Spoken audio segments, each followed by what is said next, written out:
มาแล้วพาเมียมาบ้านสาวจอยจะทำพิธี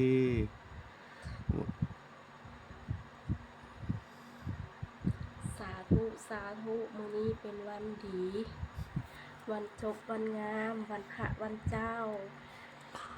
ขน้อยผู้เป็นเมียได้เอาคันหาคันดอกไม้ได้มาบูชาได้เตงคันหาได้ย่อยกใส่หัว อันใดที่ลูกเมียเฮ็ดบ่จบบ่ดีบ่ว่าการเว้าหรือว่าจา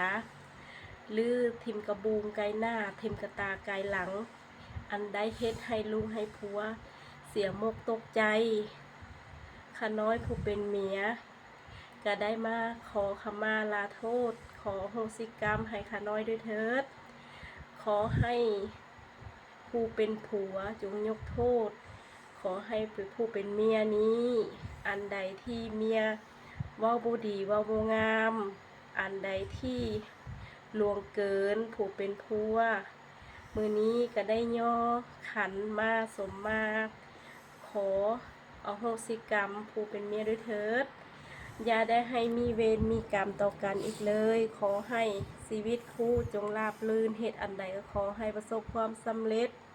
เฮ็ดอันใดก็ขอให้มีแต่ร่ำรวยอยู่ดีมีแฮงทั้งคู่ความเจ็บก็อย่าได้ความใครก็อย่าให้มีขอให้สิ่งศักดิ์สิทธิ์แล้วสิ่งเทวดาขอให้คุ้มให้ครองให้เป็นพยานหลักฐานมื้อนี้ลูกได้มาสมมาผัวก็ขอให้ดอกไม้นี้เป็นขั้นที่บูชาเป็นคำที่มาขอขมาลาโทษก็ขอให้ผู้เป็นผัวอโหสิกรรมและก็ยกโทษให้ข้าพเจ้าหรือผู้เป็นเมียด้วยเถิดครับเราพักกันอยู่แล้วเนาะ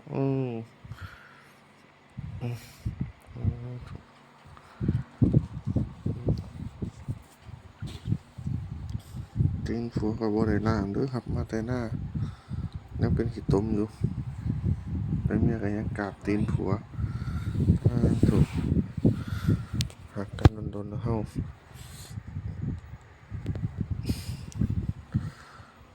วันนี้มีแห้งเฮาสองคน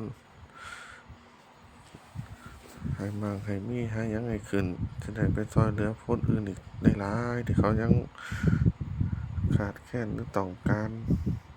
เขาเป็นศูนย์กลางนี่แหละเฮ็ดความดีต่อไปถึงบ่มีใครเห็นบ่ร่ำบ่รวยก็บ่เป็นหยังพ่ออยู่พ่อกินกับพ่อแล้วเฮา